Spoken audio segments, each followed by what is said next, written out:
Hello everyone. आज का topic है centre declare soya meal as an essential commodity. यानी कि सोया मिल जो है, सोयाबीन जो है, उसको इसेंशियल कमोडिटी डिक्लेयर कर दिया है सेंटर ने। ये जीएस पेपर 2 का governance, transparency and accountability citizens charter में जो है हम इस टॉपिक को पढ़ेंगे। और यहाँ से जो है ये टॉपिक निकल के आता है कि जो सोया मिल है उसको जो है इसेंशियल कमोडिटी के तरह जो है सेंटर ने इसेंशियल कमोडिटी में जो है ऐड कर दिया है सोया मिल को। तो यहाँ जो है सोया मिल की प्राइजेस काफ़ी तेज़ी से बढ़ रही थी, जिसको कूल करने के लिए, जिसको कम करने के लिए गवर्नमेंट ने ये नोटिफिकेशन जारी किया है under the essential commodity act of act to declare soya meal as essential commodities. तो इसेंशियल कमोडिटीज एक्ट के थ्रू जो है सोया मिल को एज इसेंशियल कमोडिटी जो है डिक्लेयर कर दिया है, जिससे अब इसको इसकी प्राइजेज जो होंगी वो बहुत ज़्यादा नहीं बढ़ पाएंगे। तो इसेंशियल कमोडिटीज़ एक्ट 1955 में आया था, जिससे के थ्रू जो है किसी भी प्रोडक्ट की प्राइजेज जो है बढ़ते हैं तो उसको रेगुलेट किया जा सकता है। अब इसमें हम देखें कि इसेंशियल कमोडिटी एक्ट क्या है। तो इसेंशियल कमोडिटीज एक्ट 1955 में स्टैब्लिश किया गया था, किस लिए? To ensure the delivery of certain commodities और product the supply of which if obstruct due to hoarding or black marketing would affect the normal life of the people। यदि normal life जो लोगों की है वो अफेक्ट हो रही है, ऑब्स्ट्रक्ट हो रही है होर्डिंग के कारण, लोग जो है इकट्ठा कर ले रहे हैं, ब्लैक मार्केटिंग बना रहे हैं। जैसे क्या होता है कि आपने सुना होगा कि प्याज के दाम काफ़ी ज़्यादा बढ़ गए। अब प्याज के दाम काफ़ी ज़्यादा कैसे बढ़ गए? क्योंकि हो सकता है कि उसकी होर्डिंग कर ली गई हो। ये जो बिचौलिए होते हैं ये क्या करते हैं कि ये प्याज खूब ज़्यादा खरीद के गोदाम में इसको इकट्ठा कर लेते हैं। अब इकट्ठा कर लेते हैं तो मार्केट में सप्लाई नहीं होती है प्याज की। अब जब सप्लाई नहीं होती है तो जो है प्रॉब्लम आती है, लोगों की डिमांड बढ़ती है। अब जब डिमांड बढ़ेगी तो डिमांड बढ़ेगी और सप्लाई होगी नहीं तो प्राइजेज बढ़ेंगे उसके। इसीलिए जो है प्राइजेज बढ़ते हैं प्याज के, और 100 रुपये, 150 रुपये, 200 रुपये किलो तक प्याज जो है बिकते हैं। तो ये प्रॉब्लम तभी आती है जब होर्डिंग शुरू हो, यानी ब्लैक मार्केटिंग शुरू हो और इसकी जो है होर्डिंग कहीं कर दी गई हो। अब होर्डिंग को कर लेते हैं और फिर धीरे धीरे जो है इसको निकालते हैं प्याज को, और धीरे धीरे निकालते हैं तो क्या होता है कि इनकी प्याज जो है महंगी बिकती है, लेकिन लोगों पे जो है काफ़ी गलत इंप्रेशन जाता है। The list of items under the Act includes drugs, fertilizers, pulses, edible oil, as well as petroleum and petroleum products। तो यहाँ जो है इस एक्ट में डाले गए जो प्रोडक्ट्स हैं वो ड्रग्स हैं, फर्टिलाइजर्स हैं, पल्सेस हैं, एडिबल ऑयल्स हैं और पेट्रोलियम प्रोडक्ट्स हैं। तो ये आइटम जो है इस एक्ट में, इसेंशियल कमोडिटीज एक्ट में डाले गए हैं। Centre can include new commodities as and when the need arise. जब जरूरत होगी तो नई प्रोडक्ट को इसमें डाला जा सकता है, और जब जरूरत हो तो उसको सिचुएशन के हिसाब से, अगर इंप्रूव हो सिचुएशन तो वहां से जो है हम उसको निकाल भी सकते हैं। तो इस तरह से जो है इसेंशियल कमोडिटीज एक्ट में ये सारी चीजें डाली जा सकती हैं। Additionally the government can also fix the maximum retail price, कि कितने रुपए में जो है ये प्रोडक्ट्स बिकेंगे, किसी भी प्रोडक्ट के लिए जो है ये फिक्स किया जा सकता है, of any package product that it declares as essential commodity. जिसको भी जो है ये इसेंशियल कमोडिटीज जो है यदि डिक्लेयर कर देते हैं तो उसकी मैक्सिमम प्राइस जो होगी, मैक्सिमम रिटेल प्राइस जो होगी वो गवर्नमेंट फिक्स कर सकती है। अब इसके आगे हम देखें, इसके आगे देखें कि how ECA work. Essential commodities जो एक्ट है वो वर्क कैसे करता है।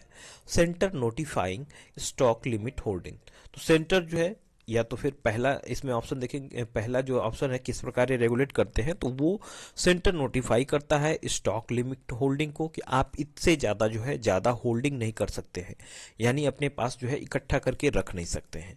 If the centre finds that a certain commodity is in short supply and it's price is spiking, यानी कि सेंटर देखता है कि मान लीजिए प्याज के दाम काफ़ी तेज़ी से जो है बढ़ रहे हैं और यहाँ पे शॉर्ट सप्लाई है, कम सप्लाई है, तो और प्राइस जो है बढ़ रहे हैं, तो तुरंत नोटिफाई करेगा कि स्टॉक लिमिट कम किया जाए, स्टॉक होल्डिंग जो है कम किया जाए, जो भी होल्डिंग किया है उसको रिलीज करें एक स्पेसिफाइड पीरियड में। The state act on this notification to specify limits and take step to ensure that these are adhere to.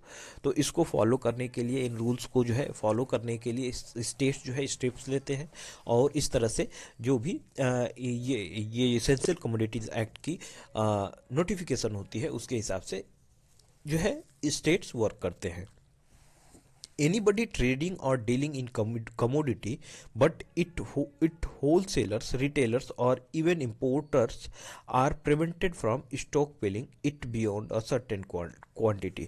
तो कोई भी ट्रेडिंग या फिर डीलिंग कर रहा है इससे रिलेटेड, होलसेलर हो, रिटेलर हो या फिर इंपोर्टर हो, कोई भी हो, उसको स्टॉक बिलिंग जो है इकट्ठा नहीं कर सकता है। उसको एक लिमिट जो इस पे होल्डिंग की लगाई गई है सेंटर द्वारा, उससे ज़्यादा जो है ये होल्डिंग नहीं कर सकते हैं।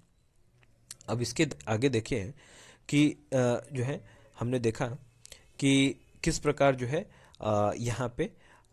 यहाँ पे जो है ये सेंटर नोटिफाई करेंगे स्टेट्स को। इसके बाद हम देखेंगे कि states can opt out. State क्या ऑप्ट आउट करेंगे? State can however choose not to impose any restriction. State choose कर सकते हैं कि ये बिना किसी रिस्ट्रिक्शन के जो है इसको इम्पोज करें, but once it does traders have to immediately sell into the market any stock held beyond the mandate quantity. तो यहाँ पे जो भी मैंडेट क्वांटिटी है उसको फिक्स किया गया है, उसको तुरंत जो है इमीडिएटली ट्रेडर्स जो है सेल करेंगे। अच्छा, what happens for non compliance? यदि जो है कोई बात मानता नहीं है फिर क्या किया जाएगा उसके साथ? As not all stake shopkeepers and traders comply, state agencies conduct raids to get everyone to toe the line and the errant and are punished. तो यदि यहाँ पे जो है कोई स्टॉकिंग करता है, होल्डिंग करता है गवर्नमेंट के कहने के बाद भी, तो वहाँ पे जो है रेड होगी और जो भी स्टॉक होगा उसको यदि जो है रिलीज किया जाएगा और जो है उसको पनिश किया जाएगा। The excess stocks are auctioned और sold through fair price shops. Fair price shops जो है उसके थ्रू इसको बेच दिया जाएगा। This improve supplies and bring down prices. तो इससे जो है सप्लाई जो है फिर से इम्प्रूव हो जाएगी और प्राइजेस फिर से कम हो जाएंगे। अब आगे देखें कि what about food item. Food item के लिए क्या है इसमें? आइटम्स कवर्ड, कौन कौन से आइटम जो है इसेंशियल कमोडिटीज एक्ट में कवर्ड है? तो राइस, वीट, आटा, ग्राम दाल, अरहर दाल, मूंग दाल, उड़द दाल, मसूर दाल, टी, शुगर, साल्ट, वनस्पति, groundnut oil, mustard oil, milk, soya oil, palm oil, sunflower oil, गुड़, पोटैटो, ओनियन और टोमेटो, ये आइटम फूड आइटम जो है इसमें कवर हैं। प्राइस स्टेबलाइजिंग फंड क्या होता है? तो government utilises the buffer of agri horticulture communities like pulses, onion etc built under price stabilisation fund to help moderate the volatility in price. तो price stabilisation fund भी इन्होंने बना रखा है जिसपे जो भी एग्रीकल्चरल जो हॉर्टिकल्चर कल्चरल कम्युनिटीज़ हैं जैसे पल्सेस हैं, ओनियंस हैं, इनकी जो है ऐसे प्राइस को स्टेबल करने के लिए इन्होंने प्राइस स्टेबलाइजेशन फंड भी बना रखा है। अब आगे देखें कि रीसेंट अमेंडमेंट क्या आया है इसेंशियल कमोडिटीज़ एक्ट में। तो 2020 में इलेक्शन जो इसेंशियल कमोडिटीज़ एक्ट है उसको अमेंड किया गया for the stock limit to be imposed only under exceptional circumstances such as famine और अदर कैलेमिटीज़। तो कोई बड़ी कैलेमिटी आती है, कोई फेमाइन आता है, तभी जो है रिस्ट्रिक्शन लगा सकते हैं इस पे। ये 2020 में इसेंशियल कमोडिटीज एक्ट में अमेंड करके लाया गया है। एक्सेप्शनल सर्कमस्टांसेस क्या क्या हो सकते हैं? It allowed the centre to delist certain commodities as essential, allowing the government to regulate their supply and price only in case of war, famine, extraordinary price rise और नेचुरल कैलेमिटी। तो exceptional जो exception यहाँ पे बन रहे हैं, war हो जाए, फेमाइन आ जाए, एक्स्ट्रॉर्डिनरी प्राइस राइज हो जाए, काफ़ी ज़्यादा प्राइस राइज हो जाए, नेचुरल कैलेमिटीज़ के कारण जो है ये एक्सेप्शनल सर्कमस्टांसेड है। Commodities deregulated, the commodities that have been deregulated are food items including cereals, pulses, potato, onion, edible oils and oil. तो इनको जो है डी रेगुलेट करने वाले हैं ये लोग, जिससे जो है कम से कम जो इसेंशियल कमोडिटीज़ एक्ट है उसमें कम से कम चीज़ों को हम रखें और जब बहुत इमरजेंसी हो तभी जाकर जो है इनका इस्तेमाल करें। एक्सेप्शंस प्रोवाइडेड, क्या एक्सेप्शंस है? The government regulation of stock will be based on rising price and can only be imposed if there is a curb जो है इसको इम्पोज किया जा सकता है, रेगुलेशन किया जा सकता है, जब जो हॉर्टिकल्चरल प्रोडक्ट है उनके जो प्राइजेस हैं वो 100% इंक्रीज हो जाए, यानी 2 गुना हो जाए। और जो है अगर 50% इंक्रीज होता है रिटेल प्राइस में इन case of non perishable agricultural food item, non perishable agricultural जो फूड आइटम्स है उसमें 50% यदि प्राइजेज जो है बढ़ जाता है, तो वहाँ पे क्या होगा, ये रिस्ट्रिक्शन लगाए जा सकते हैं। हॉर्टिकल्चर में 100% यदि प्राइस जो बढ़ जाए, जो 10 रुपए की है वो 20 रुपए की हो जाए, तो वहाँ पे जो है हॉर्टिकल्चर प्रोड्यूस पे जो है ये यहाँ पे ये एक्सेप्शनल है कि यहाँ पे जो है स्टॉक पिलिंग पे एक रिस्ट्रिक्शन लगाई जा सकती है। अगर 50% की जो है इंक्रीज हो जाए रिटेल प्राइस में non perishable agricultural food item में, तो यहाँ पे भी जो है ये एक्सेप्शन लगाया जा सकता है और फाइलिंग जो ये लोग होर्डिंग कर रहे हैं उसको रोका जा सकता है। These restriction will not apply to stocks of food held for public distribution in India. तो पब्लिक डिस्ट्रीब्यूशन ऑफ इंडिया के पास जो फूड्स है उस पे ये रिस्ट्रिक्शन नहीं लगती है, ये ध्यान रखिएगा। तो इस तरह से जो है हमने देखा कि कैसे जो है इसेंशियल कमोडिटीज़ एक्ट में हमने सेंटर ने सोया मिल को डिक्लेयर कर दिया है, इसमें डाल दिया है, क्योंकि सोया मिल के प्राइजेस अचानक जो है ये बढ़ रहे थे जिसको रेगुलेट करने की बात हो रही थी। तो ये topic governance, transparency, accountability citizen charter के अंडर में जीएस पेपर 2 में आ सकता है। और जो है इसेंशियल कमोडिटीज़ एक्ट 1955 के बारे में आपको प्री में भी पूछा जा सकता है, तो ध्यान रखिएगा इसका।